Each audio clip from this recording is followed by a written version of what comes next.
So in this segment of our training session here, we're going to concentrate on how to deal with laptops. We got lots of laptops in all the time, and we're going to kind of look into a summary on how to move and harvest the three most flexible interchangeable parts that a laptop generally has, which is a hard drive, the RAM, as well as the batteries. A lot of times with laptops, you have a lot of the parts already kind of welded into the motherboard itself, automatically by default. So those are not things that you can actually harvest or change or upgrade very much because they're already kind of welded onto the onto the motherboard. So it is what it is, and you have to kind of deal with it. So we're going to concentrate on the things that we can change again, which is hard drives, RAMs, and a lot of times batteries, basically.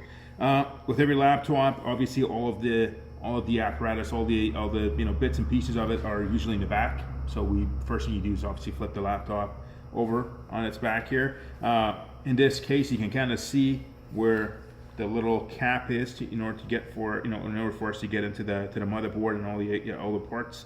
It's got one screw here, so I'm just going to start off by opening up that screw. I like to use a hand screwdriver for opening up a lot of laptop parts because, again, as you can see, you get fairly sensitive small micro screws and micro parts for these laptops. You kind of want to be careful with them and not handle them to the point where they break. So you can just slide off the cap, and that's where we kind of get into the internal parts of the laptop. As you can see, what you're dealing with here is the hard drive. You've got the RAM here, and then that's a battery, and that's your fan here, and that's where your CPU is generally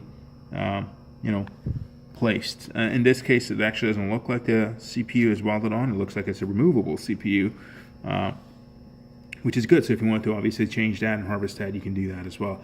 First thing I like to do when I deal with laptops is you want to make sure you get your little anti-static wristband on because, again, fairly sensitive equipment. You don't want to damage them at all during the process. So I just find a little piece of metal.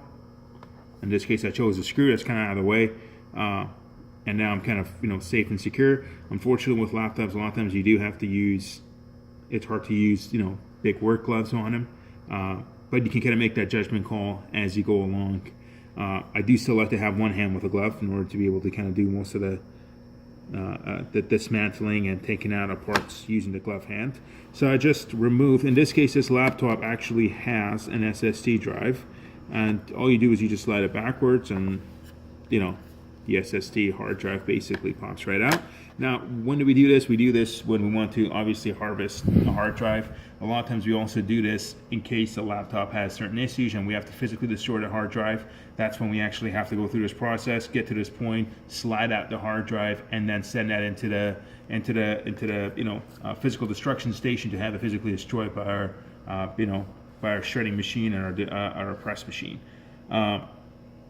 And then you've got yourself the RAMs here. The RAMs are fairly simple. You got these little pins. You kind of just push these pins off to the side. It lets the memory pop out. At which point in time you can just kind of remove, the memory. You can remove the memory at that point in time. Same thing goes along with that. I'm not going to show it, but you can just pop up those two pins, and this fellow will pop up. It's the same sort of thing. And then obviously when we do go to this whole step that we're going through right now also applies to when you go to upgrade a laptop as well. It's the same sort of procedure, except you're going the other way. So now, or dismantling, where you remove a memory and insert that into our ERP system as a memory. That's right. So now, say for example, we're looking to upgrade, and we're trying to add a stick of RAM into a laptop in order to get the most amount of a return that we can on this. When we go to sell this on behalf of the client, you simply do the same thing that you did when you take it out, except the other way around. So you just take your RAM, you obviously just kind of pop it into its slot, which it is right now, and you just kind of push her down. You can see the pins are already going to the side, and you simply hear a click, and that click indicates that the RAM has been successfully placed into its slot, and there you go.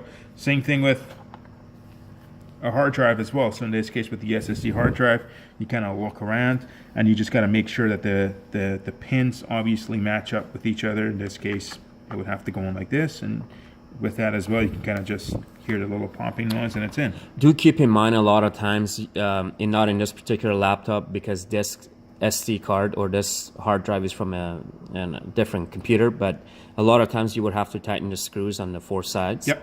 Well, there's generally a bracket that goes along like a little hard drive, essentially holder that would have this guy screwed onto first, or any other hard drive, and then that whole bracket, that whole apparatus will now get inserted into the. In that situations, first open up the screws and then remove the hard drive. And if you're putting one in, put the hard drive in and then tighten the screws. Then there's the battery. The battery is very straightforward. You generally have a release button with a laptop, at which point you just hold the button down and you're allowed to now remove the battery of the laptop. And this is generally done for the cleaning process as well, which we'll proceed to next, because we want to make sure that we dust that. There's lots of dust generally accumulated underneath where the battery actually is installed on. And again, with the CPUs, we're not going to go through that process right now, but it's very, very simple. You literally have 3, or in this case, 5 screws. And it's all listed, so you can see 1, 2, 3, 4, and screw number 5. So there's 5 screws that you literally have to remove to pop out the plate. And the rest, you follow the PC method on how to swap and put the CPU back in.